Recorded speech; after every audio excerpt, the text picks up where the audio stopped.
Pausa rapidinho agora para falar de dica de ouro para os papais e mamães. Depois de experimentar a nova Hug Supreme Care Fralda Roupinha, tudo ficou ainda melhor pro meu filho. É a única com canais em X que se adaptam aos movimentos, com 2 vezes proteção noturna e cintura elástica que se adapta ao corpinho do bebê, além de ser super fácil de colocar e tirar. Praticidade pura. Então guarda essa dica. Nova Hug Supreme Care Fralda Roupinha. Bebê, estamos juntos nessa, mais do que nunca. Agora curta seu podcast. Interrompemos esse podcast para perguntar: quem você quer ser? Designer, engenheira, pedagoga, administrador. Quer saber? O Senac EAD é nota máxima no MEC. Tem cursos de diversas áreas, com conteúdo elaborado por especialistas do mercado e professores mestres e doutores. Ainda tem o Senac Carreiras, conectando estudantes a vagas de emprego em todo o país. Saiba mais em ead.senac.br/graduação. Doctor, look! Stand aside, nurse. I'm Dr. Homebrew. Stand clear.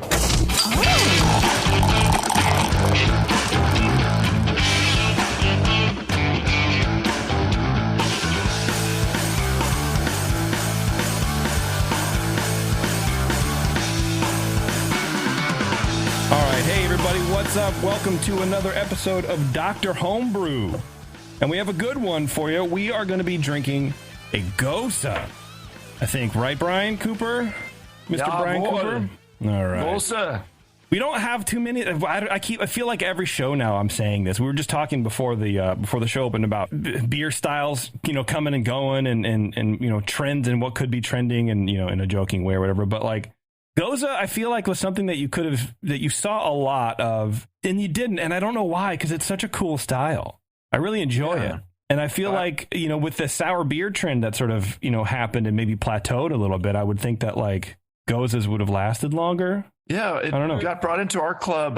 My friend Peter Munoz brought a Gose and started brewing some really good ones. And I was like, wow, that's cool. And like you'd see a bunch of them in competitions. And then, yeah, there's kind of, well, they're still around. You still see some. And sometimes you see fruited versions. And it's kind of hung in the ether a bit. It's people know it. Yeah. But yeah, it's cool. People know it. Yeah.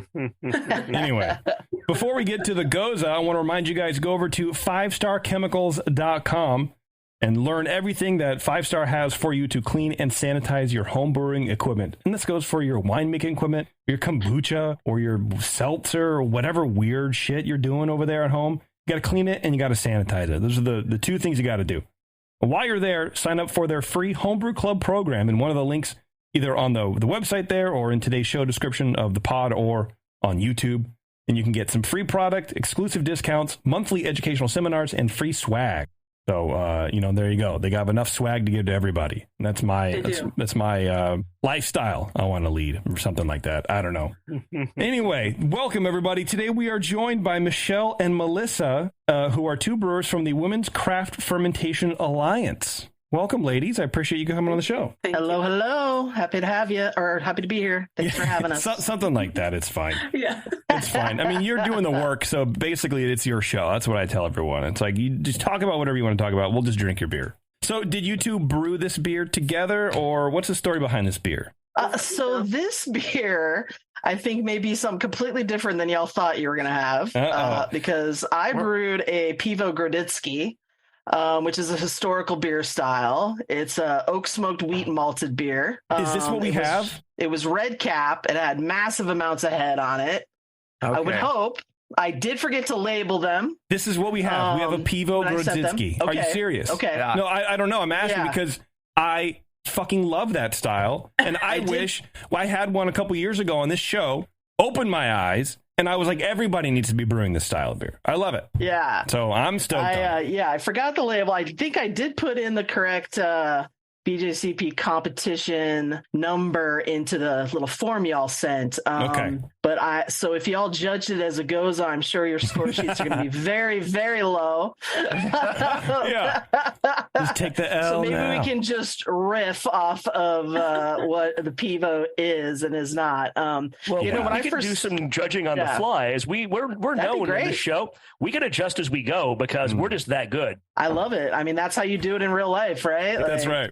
Crack the beer, you do your score sheet, and then you talk about it. So come on, Cooper, what happened? You giving me a Gose, and then you set me up. You set me up. I saw 27A in the email that I got from Michelle. Okay, but 27 is a category. It's done A, B, C, and some apps and stuff. But in the guidelines, it's just 27. Oh no! And you did you judge it as a Gose? Yeah, we did. Yeah, it says here 27A historical beer Pivo Grodziskie in the 2015. Oh well, we all make errors. Damn. Well, this would be good. The app here is can't see it. All right. It's all right. It's all right. We'll tackle this beer. We'll take a break. I'm going to come back, and I want to learn a little bit about the Women's Craft Fermentation Alliance. See what you two do, and trying to bring the world of good beer to everybody. Awesome. I appreciate that. Yeah, absolutely. Cooper, why don't you go ahead and lead us off here? Just because it says, I need to right the wrong, I guess. Here, I was very confused when I was judging this beer. I bet. I literally, why would she do this? My wife has a really good nose and a really good palate. I'm like, this coriander or smoke? She's like, and she's just coming off a cold too, so she couldn't figure it out for me. But that was before I even tasted it. I was like, there's a campfire in the distance here, which where we're at, really probably. Nice one. Yeah. So the Pivo Grodziskie. Grodziskie is I remember that show that we had that on. We had a really tasty one. It was like going down the guidelines. It's like has that character that you like, wow, this beer works as what it is. And it's kind of an interesting style that's coming up. You don't see a lot of these at all. It's like the Rogan beer of the anyway. Yeah, it's Pivo Grodziskie.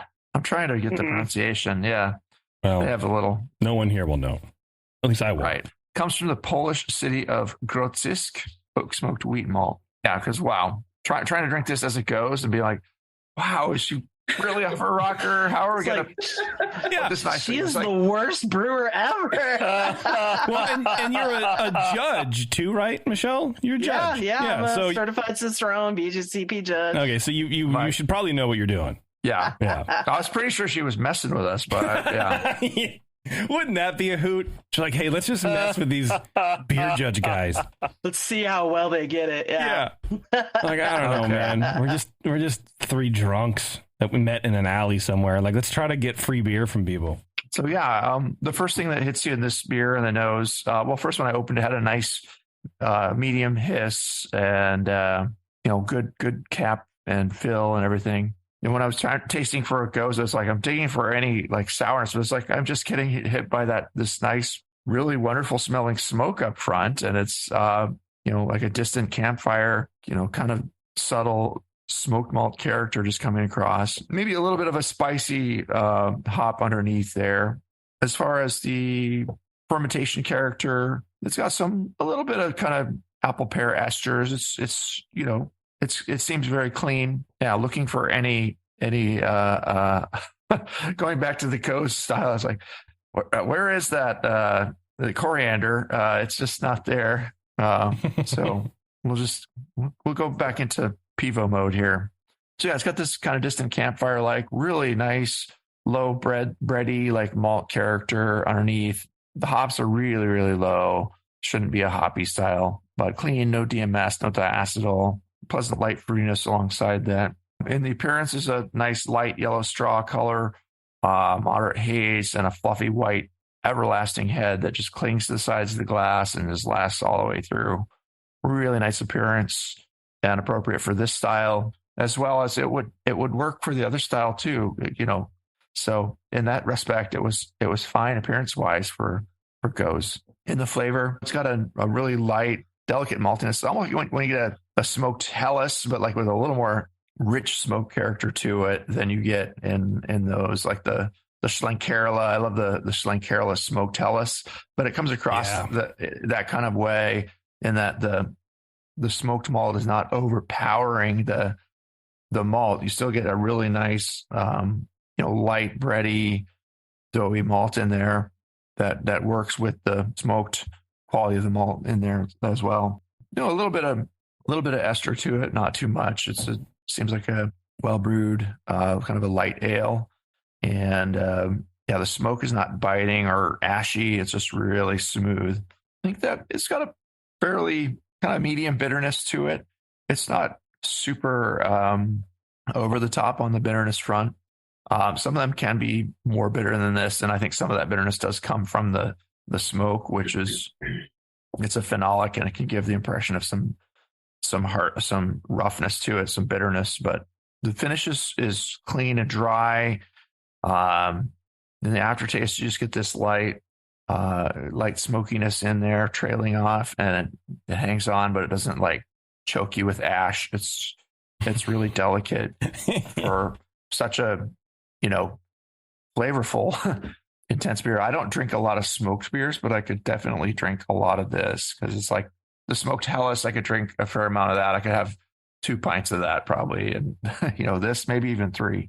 And then I'd switch back to IPAs and stuff. Yeah, well, that's where you would lose me. I would. I'm weird. I would like get up that. and leave. Yeah, I like those weird esoteric beers. Like IPAs. Yeah. These commonplace beers. Yeah, like you're so dark and moody. Grodziskie. It's just everybody has these everywhere nowadays. Sure, of course. Mouthfeel wise, the beer feels really smooth, and it's actually somewhat quenching. It's got that really pleasantly perky, high carbonation to it. The body of the beer is kind of medium. It's not really creamy or astringent at all. And then you get a little bit of an attack on the tongue from the smoked malt, but it's not harsh or biting at all. And it just dries off your tongue. Really, the dryness is nice. So yeah, this is a very good example.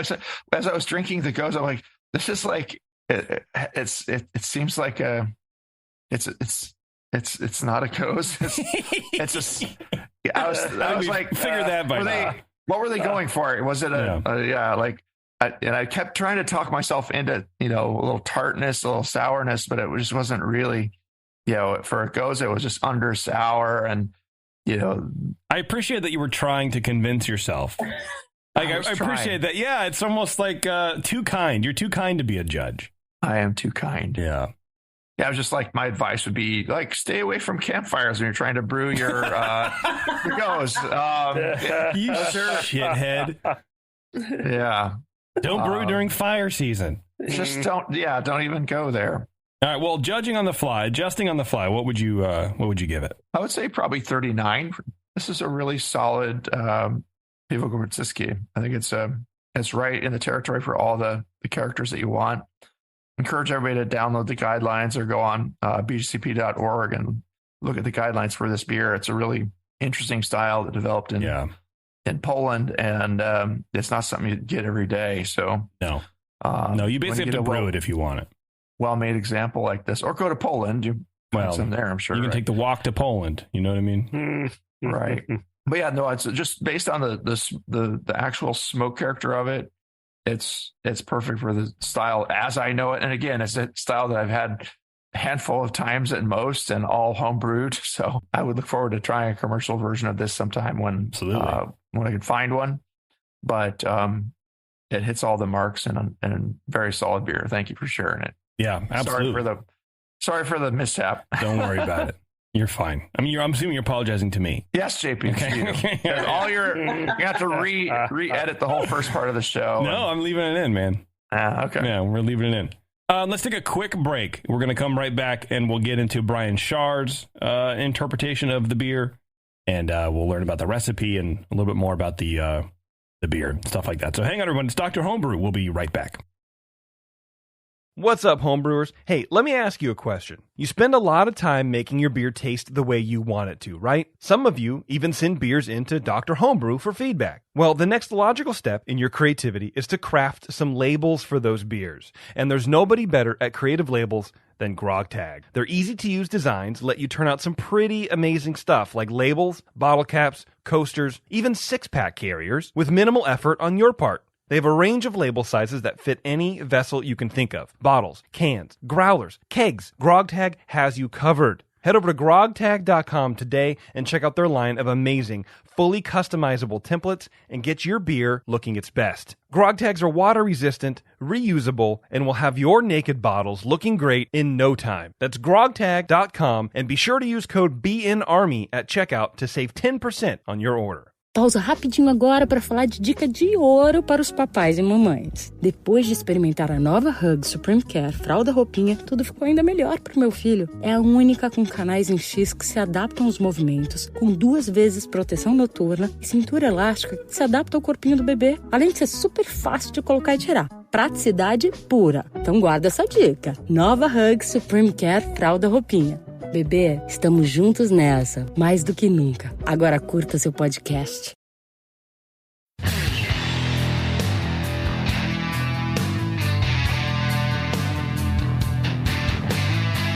Now, back to the examination.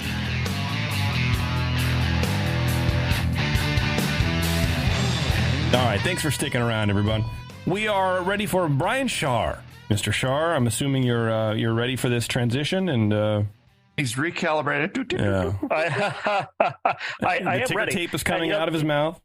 Yeah, it's so funny that we always talk about on the show how taste and smell are so suggestible and so malleable. Mm-hmm. And what someone tells you, you can talk yourself into tasting it.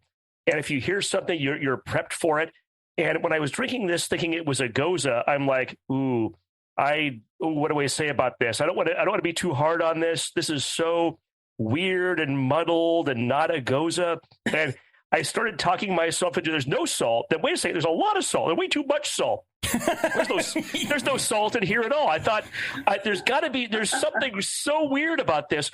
You're giving yourself high sodium just by drinking this beer. Exactly. Just looking at it, my sodium's way up. But I think it was the smoke that I was perceiving maybe as. But your brain can talk yourself into something, and I didn't like it that much because I'm like, oh, I it's supposed to be a Gose, and it's not it. And then you said it's a Grodziskie. I'm like, oh hell yeah, this is good, and it's the same beverage, it's the same fluid in this glass, but it's your expectations of what it's supposed to be that really influence how you perceive it. And there might be a life lesson in there in general. I don't know, but maybe even more so than the glass half empty or half full. But when you're primed to expect a thing, doesn't matter how good the thing that you get is. If it's different, you're going to be like, that's wrong. That's not good. But yeah, it took about 30 seconds to kind of get my head right on this. This is a really fantastic beer, and it's a style that, man, I wish that. Wish people made it commercially, and I wish it was available commercially. And this may be a good reason for me to maybe start brewing again someday, but start to have some of this good stuff. Maybe. So I really like this beer. There's a hiss on opening, which is always a good sign. Aroma, I got kind of an earthy aroma at first. Well, of course, there's some smoke, some barrel. There's some oak in here. There's definitely. As I said, no coriander, no fruit, no salt, no off aromas. It really does. The smoke in this style is so wonderful. So I like Rauch beer. I know in general people don't like it, but this style has just the right amount, and this beer has just the right amount to be pleasant and not off-putting, and to really blend in with everything else. Could you call it a gateway to Rauch beer? Like this is something entry level Rauch beer. Like you don't like Rauch beer? Well, try this. Yes, if you don't want to get a Schlenkerla and drink one that is going to taste like a summer sausage, and then drink a second one and then really get what it is, this is a good gateway to that, yes. Or drink one of these and then try a Schlenkerla. I don't know. Yeah, I mean, it's the smoke on these are very aggressive, and I don't think the Schlenkerla is as like a bright smokiness. It's more of like a malty smokiness, if that makes any sense. It's sort of layered in, but the sweetness of the malt, for me, I think a Schlenkerla would be more approachable. Now, if you're like a hophead or an IPA drinker, maybe then this would be, because it's almost borderlines that, because there's a hop, I don't want to say aggressiveness, but for me, I think I taste a little bit of hop. So I don't know. Maybe if you're used to like aggressive, then this would be fine. This could be maybe. Well, the oak smoked malt is actually supposed to be less intense and less. But it's a different smoke character than the Beechwood smoked malts in Bamberg. So But we'll just let Brian finish his, and we'll talk a little bit more about the style too. Yeah, well, I just like cutting them off. But I mean, it's like the oak smoke. It's like anything else, right? You might be more sensitive to oak smoke than to beechwood smoke, and some people might be vice versa. I mean, to me, like a Schlenkerlaw is a really almost meaty type of smoke. It makes me think of a summer sausage or some bacon or some kind of meat. You said vice versa, and I instantly thought like that's a name. You're talking about like Hefeweizen right now. Like why are you naming beers? I don't understand. Vice versa. I'm just coming up. I'm dropping gold right here. Yeah, I'm coming up with styles right and left here.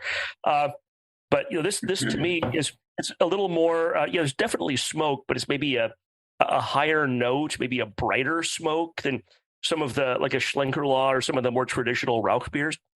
But anyway, 9 out of 12 for aroma. Appearance, there's medium haze, which is fine. I mean, it's barely hazy, but that's totally fine for this style. Pale straw color, medium persistent head, which, I mean, it was medium. Now it's just very persistent. It's not much, but it's there and it sticks around. 3 out of 3. Flavor starts off with kind of a medium bready flavor, and no salt, no sourness. Yep, I maintain my previous comments on that. You get definitely a smoky and oaky character that is. It's got to be so hard to do this in a beer that's this light. People think of a wood-aged beer or something, and it's always like, an imperial stout or something, huge. It just really goes well with this. The mid palate, there's sort of some low bitterness, and this is not a hop oriented beer. I don't get really any hop flavor in this, but I don't think this is a style you really want a lot of hop flavor in. There's bitterness to balance. The finish is long and it's a well attenuated sample. It's a very balanced, long finish in this, where you get the oak, you get the smoke, you get a little bit of the malt. So you get this 14 out of 20 for flavor. Mouthfeel, 4 out of 5. I knocked it down a point because carbonation is kind of medium, maybe a little bit lower than would be expected. That's maybe a commonality. Maybe the one commonality between Gose and Grodziskie is there should be like high carbonation beers. But we talked about that in the last segment in the previous show. It's just really hard at a homebrew level. Whether you're filling from a keg or whatever you're doing, it's hard to get carbonation right a lot of the time.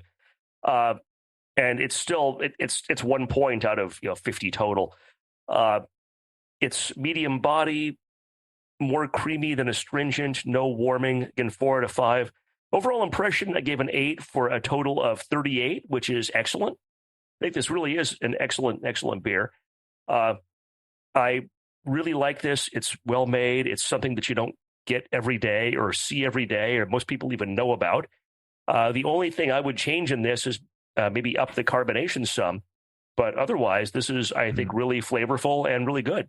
I get a fair amount of spritz in the mouthfeel still. I just want to argue with you on the spritziness of it. Yeah. And the head keeps pushing up. We'll let JP be the tiebreaker on that aspect, but. I mean, I keep filling my glass. This is a bad glass for it, but I think there's a fair amount of head. I'm not concerned about it. But it does have a little prickle on the tongue in the mouthfeel, and it does push a lot of flavor out that if it was anywhere near flat, it wouldn't do the same. It wouldn't have the same effect. Yeah. In fairness, Brian, to Michelle and to Melissa, my bottle that I just re-poured from has been sitting open for 2.5 hours. Well, there you go. So that probably has a little bit to do with it. You think? But I did make a note that my carbonation was maybe a little bit lower than I wanted, even when I poured it. So it could be bottle variation. But again, to me, that's like a 1 point factor just for that.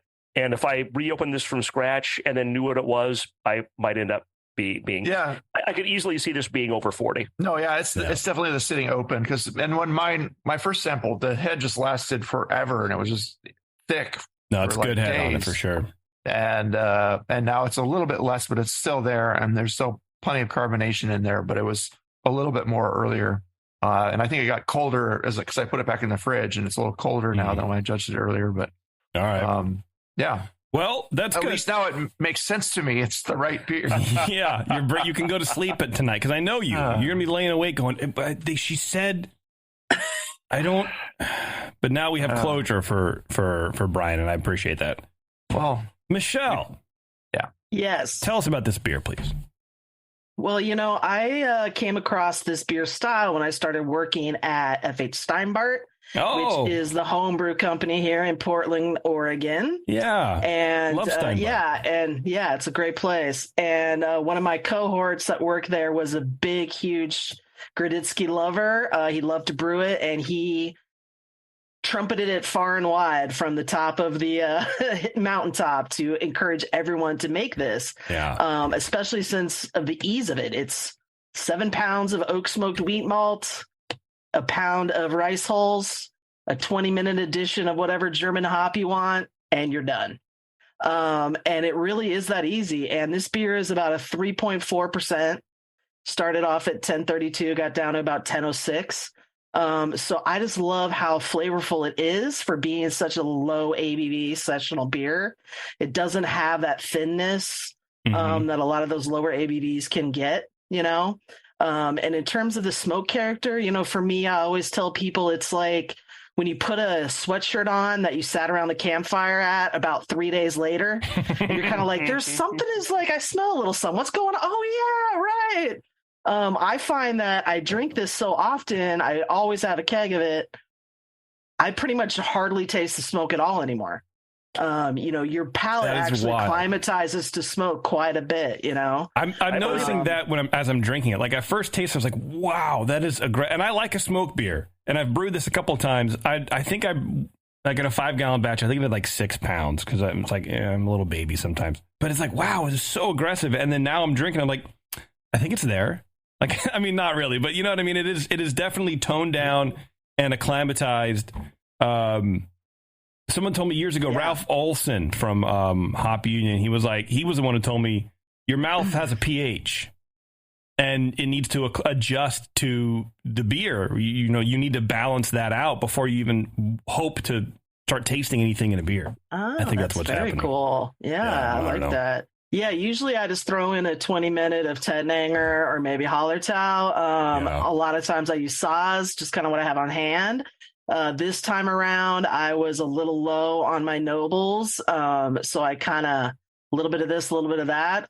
It was mostly still Hallertau and Saaz, but a little bit of nobility in there, which is not a hop that a lot of people have a lot of experience with. Just got a little bit of citrusy, which I thought works because sometimes for me that wheat character comes across with a little bit of lemony, a little bit of tang to it, and I think that works. I was thinking that there was a citrus, like a lemon thing to it, and I didn't want to say it, but now I should have. I'm going to go back in time. I'm going to insert me saying that in the edit. So I found cool. Once I became a home brewer how much I love wheat beers. I had no idea until I started brewing with it, and I was just like, I love this stuff. So I've done quite a few 100% oak beers outside of just the Grotzer.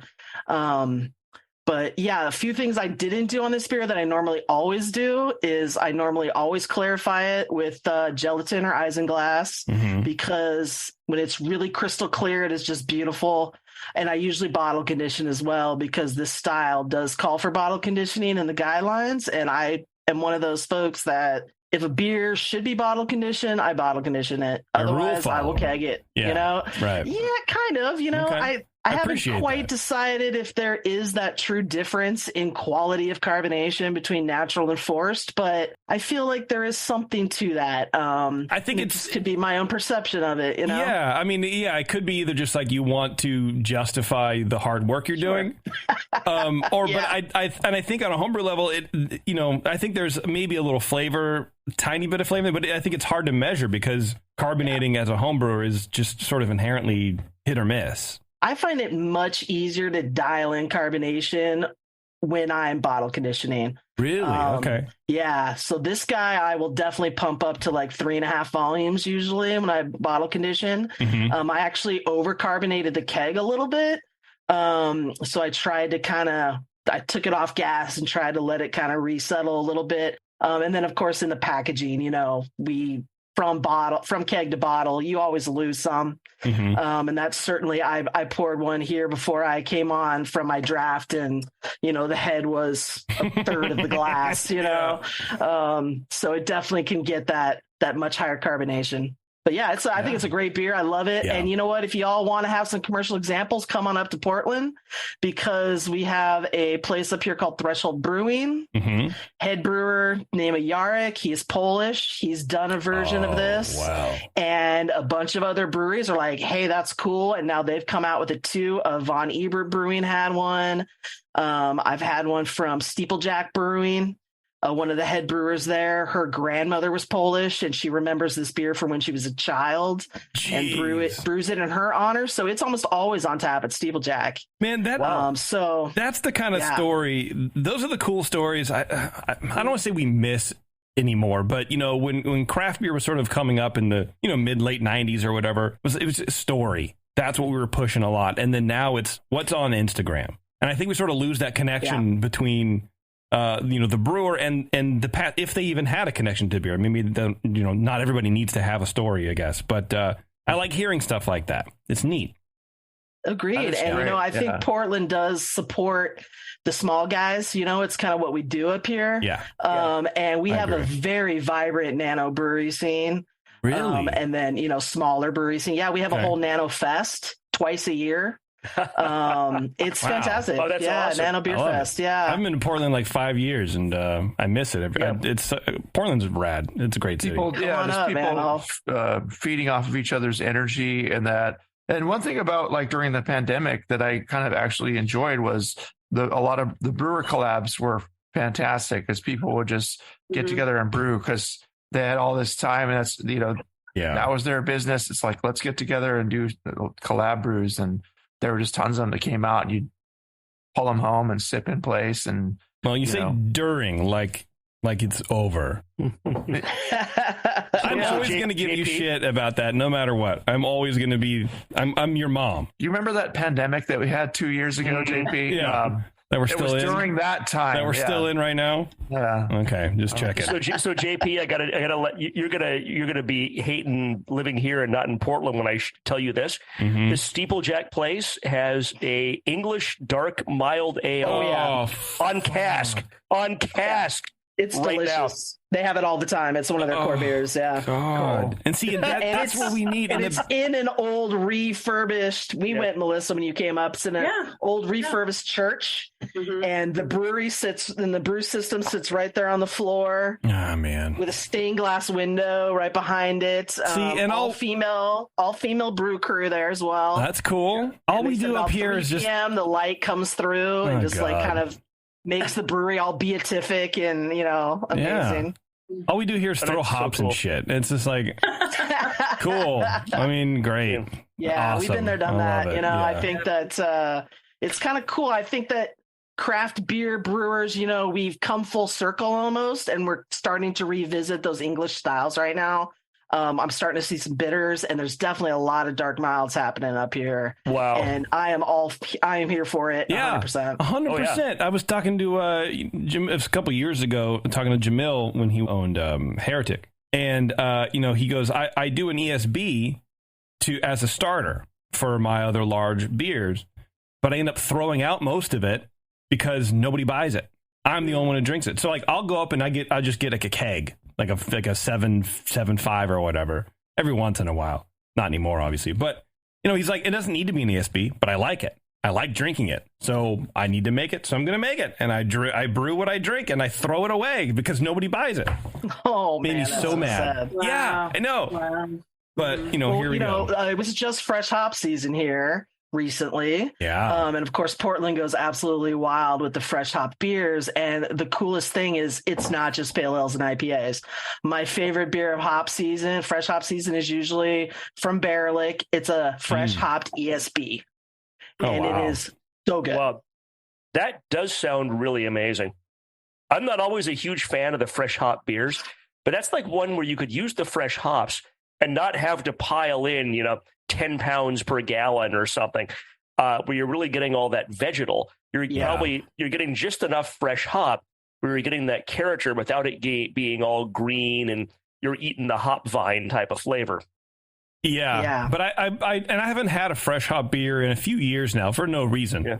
I mean, well, because there is a reason I haven't been out. But before then, they were sort of hard to find. I think in the Bay Area, they sort of fell out of favor, or they were harder to find. But yeah, they were. I think I'm hoping people know how to use the ingredient now.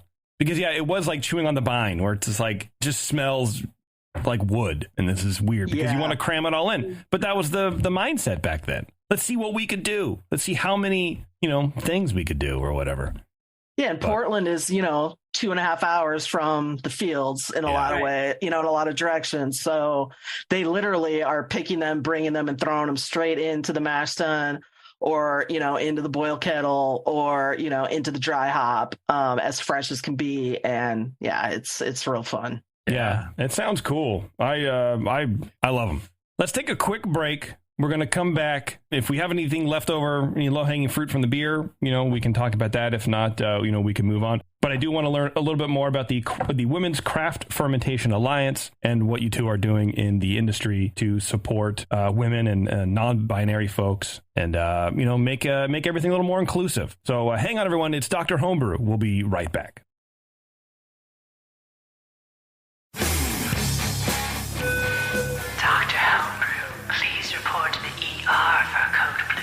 Dr. Homebrew to the ER, please. No, and your tea time has been moved to 2:30. All right, thanks for sticking around, everybody. We are here with Michelle and Melissa. They are from the Women's Craft Fermentation Alliance. And not only are they sharing some good conversation, but some good beer, too, as well. So, again, welcome to the show, ladies. I appreciate it. Thank you. So, Melissa, talk to me a little bit about the WCFA. You were the founder of the Women's International Beer Summit. Yes. Right? I am. What is that? Women's Craft Fermentation Alliance. That is a 501c3 that we created once we got started with our women's... I'm sorry. I'm nervous. Oh, don't be. That's all right. You're doing great. Yeah. With our beer summit that we've created, we decided once we got that going that we wanted to be our own 501c3 so we could get some other initiatives started as a nonprofit. And so we could get sponsorships for that. And so that's what we've gotten going now. Nice. So actually all came together about the fall of 2020 at the height of the pandemic. How about we say it like that? Yes. Yes. And the fall of 2020 is apropos anyways, right? Yeah. Yes. And there was nothing we could do to meet together. And I was in charge of the Queen of Beer, which is the oldest female competition in the United States, which was an honor to be the director for that for a couple of years. And got together with, I'm not sure if you ever heard this term before, the onnomi. It's a Japanese online drinking thing that people get together in Japan. It's called onnomi. What? And so I started those up with a couple of friends. And during one of those onnomis, I was talking to some friends and saying, it's like we can't hold the competition anymore, or we couldn't do it with any assurance that it was actually going to happen because it was like things were in, things were out. You could meet, you could not. And so it's like, what are we going to do? Everybody's out there making all this wonderful beer and nobody can do anything with it. And there's no connection anymore. And how do we put that together? Mm-hmm.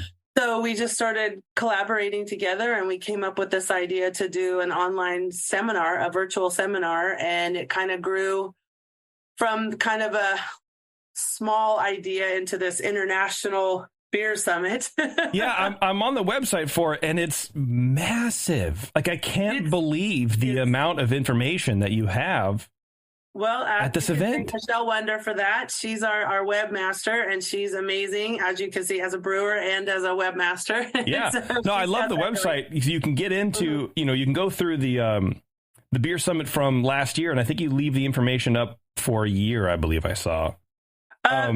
It's going to go bigger than that because Michelle's idea to start a podcast with all of the information. And so now that's all out there. And then we also have the YouTube channel where we're sharing all of the information too, because we want to make it all available for everyone. Yeah, I like that. But the website's cool because you go through the session and it's by interest and it's sorted really nice. But you can click on the session and then you can click on the profile of the people who are giving the session. And so you get a lot of information just by looking at the website.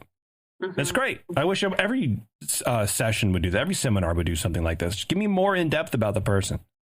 Yes. Yeah, I like that. Mm-hmm. And we could teach you a lot about how not to do a podcast. So I'm sure you'll do that better than us too. So we'll just let you figure that out on your own, and we'll carry on. Yeah. First of all, know what you're drinking. Roasted. Got him. Okay, so the Women's International Beer Summit. That's what we're talking about. So when was that? The first one was April of 2021. Okay. And so it was unbelievable. We couldn't believe the response that we got or the quality of speakers that we were able to obtain for it. I can't even remember now. I think we had like 35 different sessions with there was like 50 or 60 different speakers. And it was such an honor to be able to speak to all of these people and how willing they were to give their time to us. Yeah.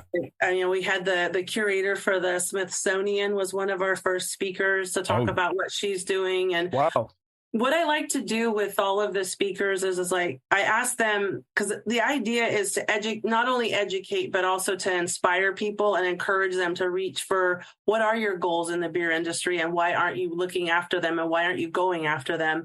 And so I ask each of the speakers, it's like, who are you? What do you do? Why are you doing it? How did you get where you are? And also what's next for you? And if you could talk to your younger self, what would you say to do differently? And so they're kind of covering all of that. And the goal is for even the home brewer and the home enthusiast is to look at, it's like, if you want to be part of the industry, it's not just a brewing career. I mean, there's a ton of different things you can be doing within the industry.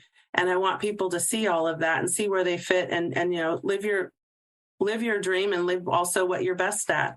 So, figure out what your gifts are and use them. Yeah. So. Last year, you had our very own Teresa Pasuti. We did. Give a talk. Yes. She's crazy. She'll get you, man. She is smart. And you had, of course, Annie Johnson. Yes. A whole bunch of people. Wow. Mm-hmm. That's great. I mean, that basically rivals like a homebrew con as far as scope. I mean, that's huge. It really does. Yeah. Honestly, I mean, no offense to them, right? But a lot of sessions I'll see that pop up here and there are very targeted and very focused, But you seem to sort of run the gamut between homebrewing and professional and everybody in between. It really sort of speaks to your mission of just inclusivity and bringing everybody on board. Mm-hmm. I love it. And we had folks from Norway. We had Linda Van Loon with Eken Teed out of Norway who does raw beer. Wow. We had beer. What is raw beer? Raw beer, so non-boil. Okay.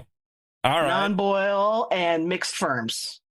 Okay. Yeah. I don't know how to feel about that. Yeah, it makes me itchy. Very unique. Okay. I like the tack that she kind of talked about how environmentally friendly it is too. It's like saving so much on not having to power your kettles and use extra water and all this kind of stuff. The carbon monoxide or whatever. Mm-hmm. Yeah. Okay. All right. Yeah, but also just really unique. And they blew up during COVID. They were shut down, obviously, and they started doing their, bottle to go program. And all of a sudden, like, boom, they just blew up. But we spoke with, a brewer in South Africa. We spoke with a group of homebrewers, female homebrewers out of Argentina that are really breaking through a very male-dominated and chauvinistic society to kind of make noise out there. Sure. Which is awesome.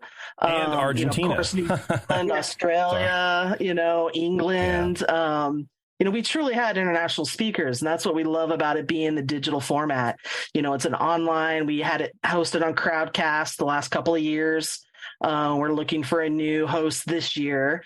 And a lot of people have said, are you going to do live? Are you going to do live? And it's like, well, we want to do some live, but we definitely do not want to take away this digital aspect of it because it makes it so accessible for so many people.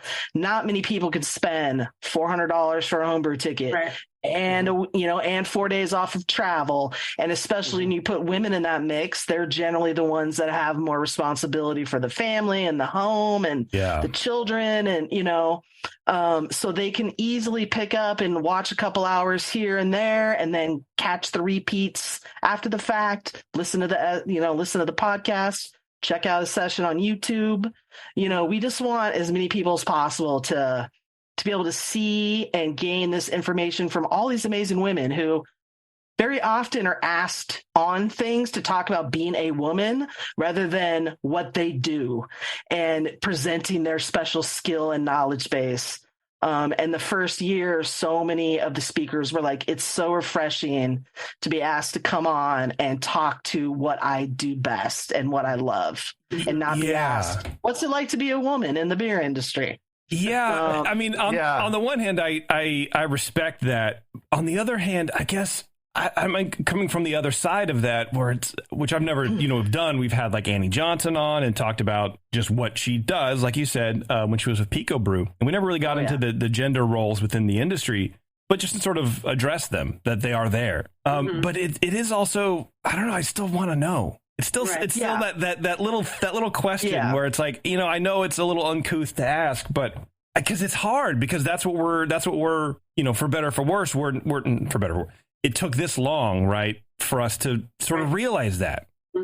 And so now we're making there's effort out there to change. Yes. I want to know, this is going to sound stupid, but I want to know why. You know what I mean? Like, because it's not as a guy in the beer industry, quote unquote, you sort of just walk around, you think everything's fine. Right. But then you hear stories come out.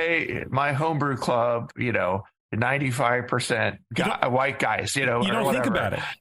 I've never thought about it. And so as you hear more stories come out, you're like, wow, okay. I would like, I get it. One of my sucks. Yeah.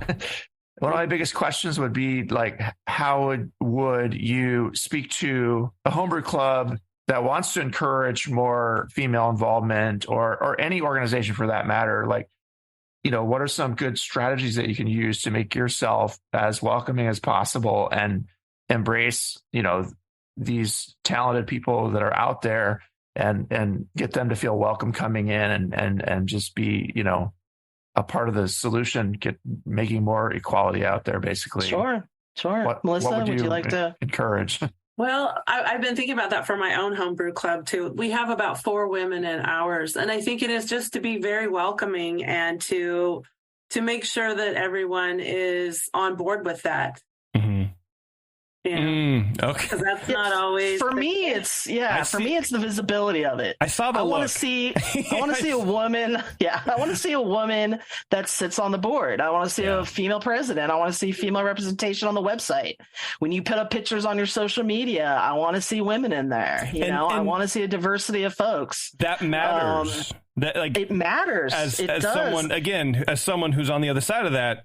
It's like, oh, you tell me that it matters and I believe you. I'm not going to say like, oh, it shouldn't matter or whatever, right? All that kind of stuff. But it's interesting how just that little bit of outreach or that little bit of effort to show the diversity of your group can impact people. I mean, I have a Disney podcast. Absolutely. I'm like a Disney guy. And I just saw in Small World, a couple of the dolls in Small World now are in wheelchairs. And one of my co-hosts who has another job, he's like, I showed this to my friend's mom or something like that, who has been in a wheelchair for like 15 years.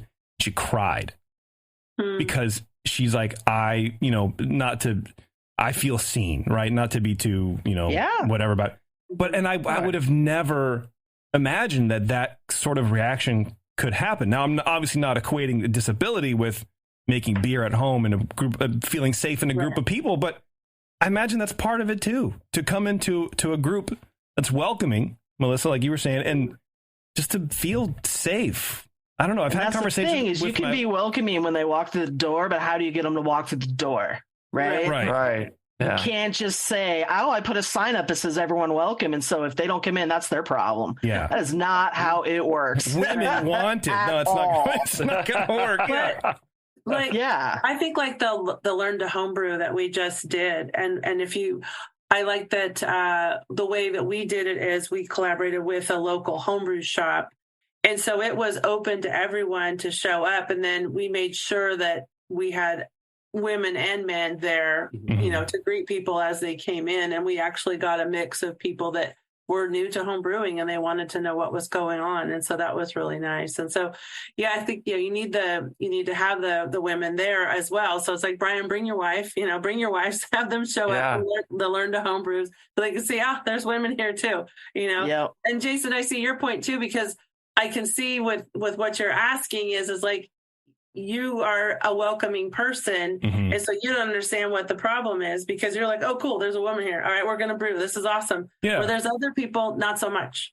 Yeah. So, right. Yeah. It's funny. There's as a middle-aged white dude, I kind of echo mostly a lot of what Jason says, but I was at a conference recently and there was like a breakfast for like women in IP law.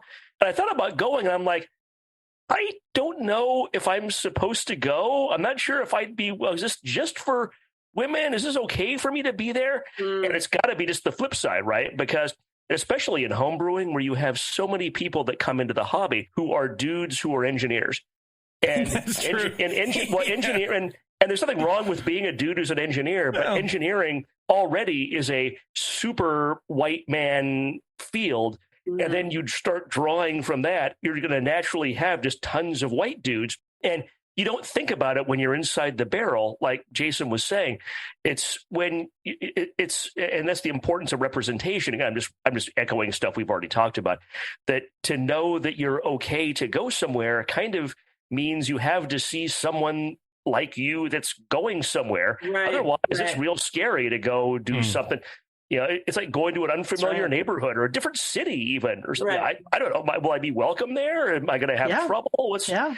So that's an issue that is I think it's an important issue to deal with. And it's it also like in any hobby. So I'm just going to blah, blah, blah for a little bit longer.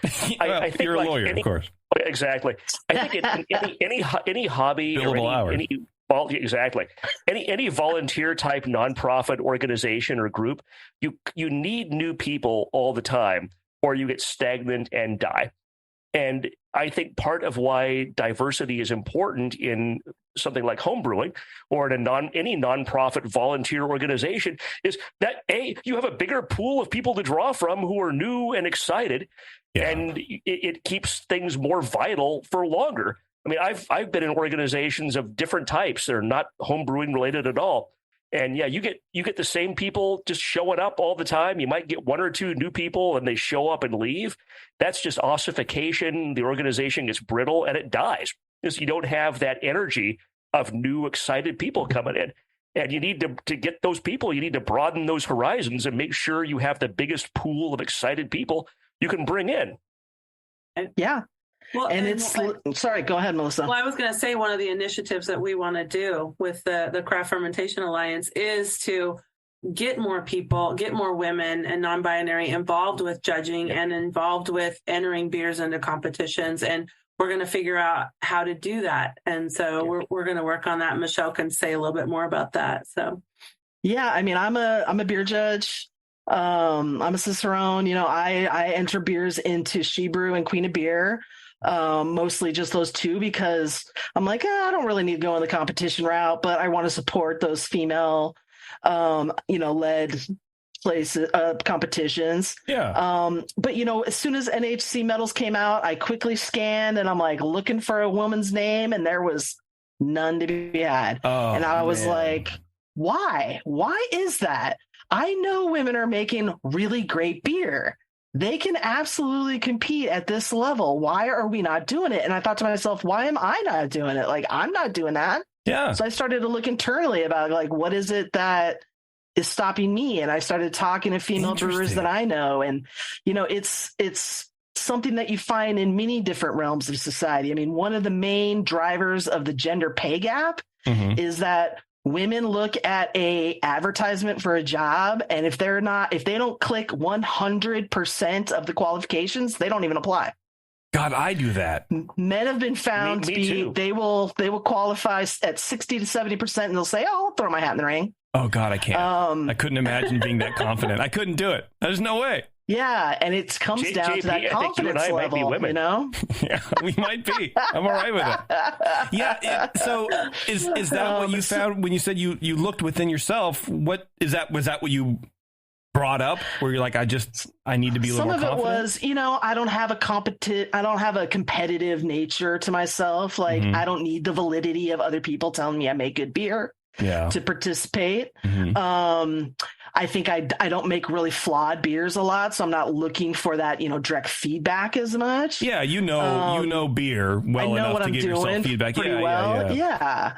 And then also the expense of it, the hassle of shipping, and just kind of all these roadblocks. But I thought, we need to go that extra mile and be part of. Sorry, my dog's barking at the moment. That's all right. We need to go that extra mile and show that and be visible. You said, visibility matters, and I want to see those names on the top of those lists at every competition. So I know that I myself am going to put aside my own, I'm not really that competitive, but you know what, I'm not, but I'm also really, really dedicated to seeing women get visibility in this hobby. So I'm going to put myself out there and show others that, we can do this. And I want to bring other people with me. So through the WCFA, we want to fundraise so we can help people financially. We can provide them money to enter competitions. We can provide them money to ship in their entries. I want to have some, like group Zooms with people who are gold medal winners, and we can talk about how they approach competitions.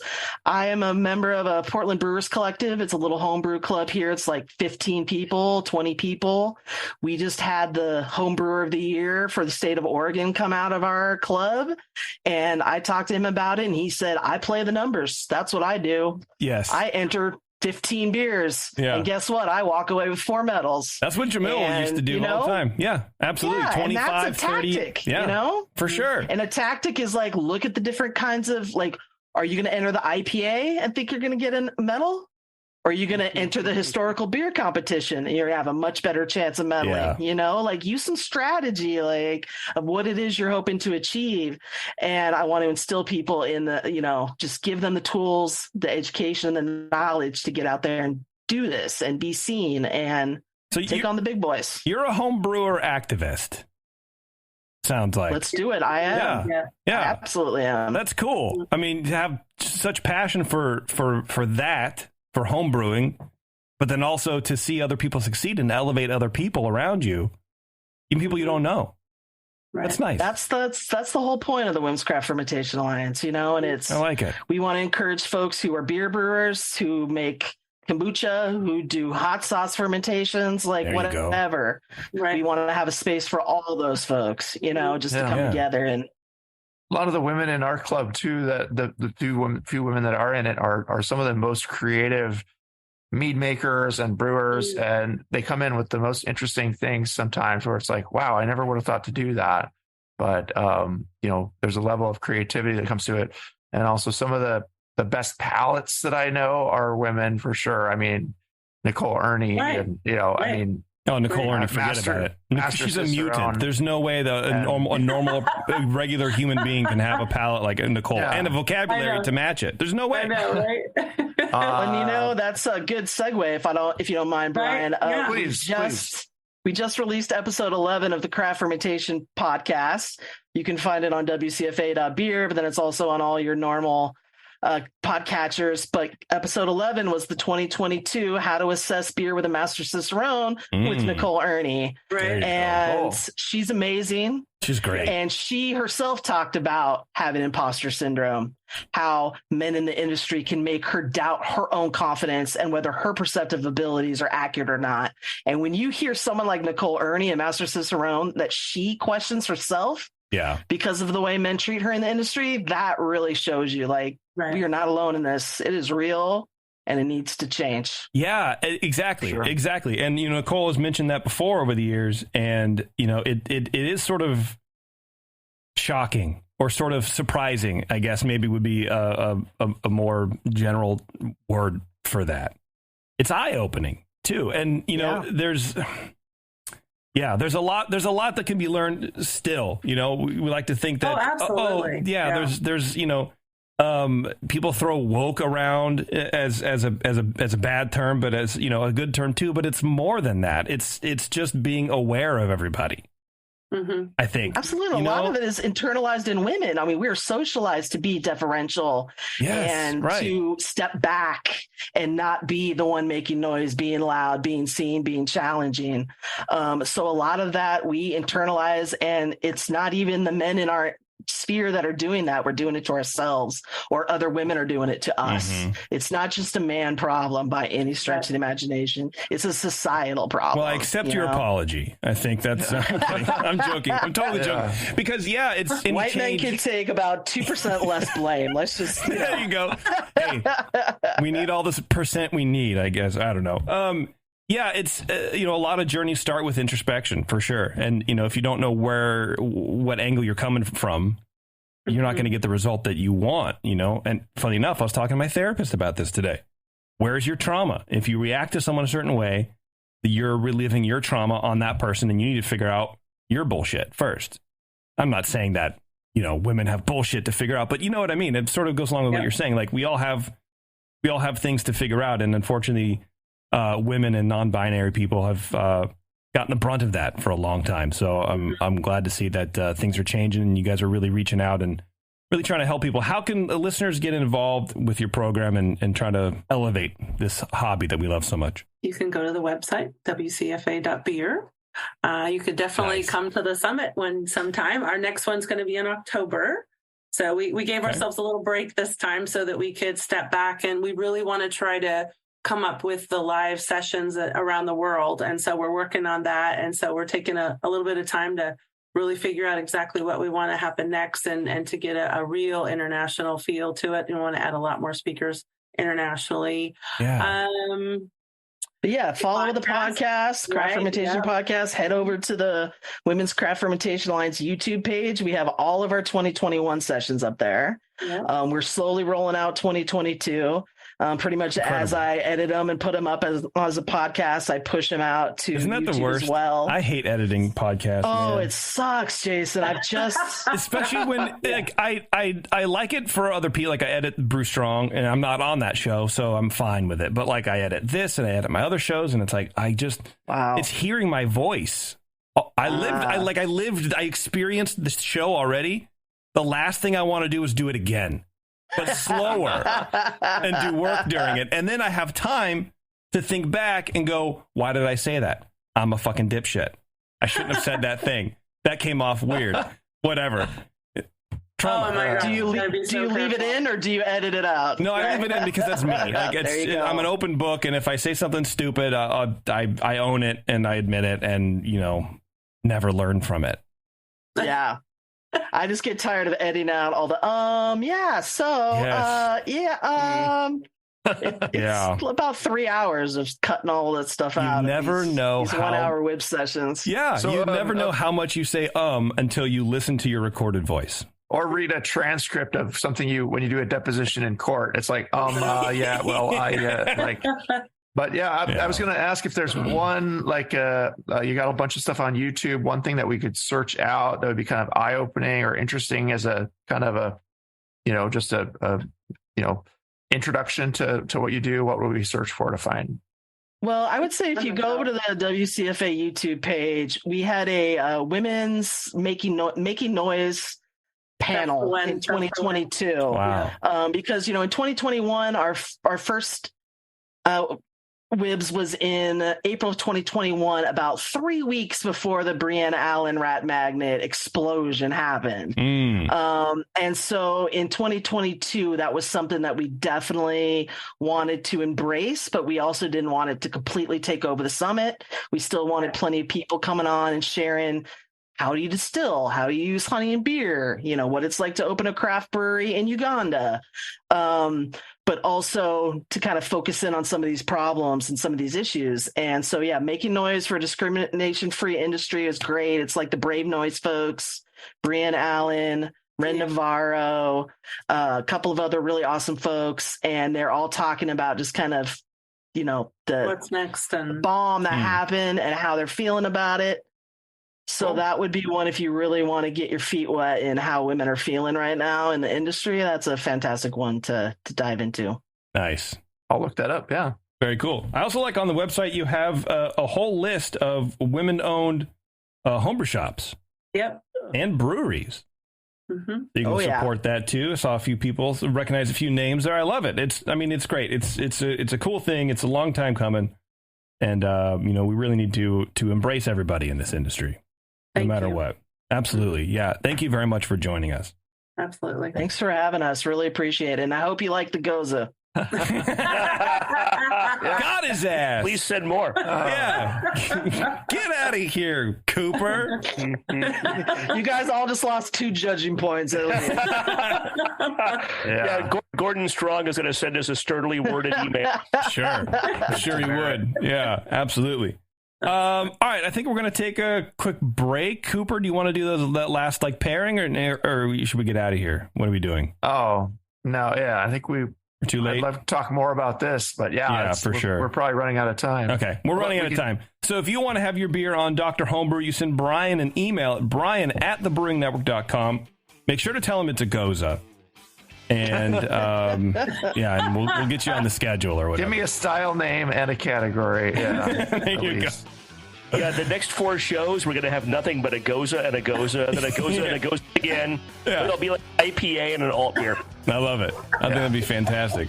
Melissa, Michelle, thank you again very much. You guys can go to wcfa.beer and learn all about the Women's Craft Fermentation Alliance, and I suggest you do it. All right, everyone, thanks a lot for tuning in, and until next time, we'll see you later.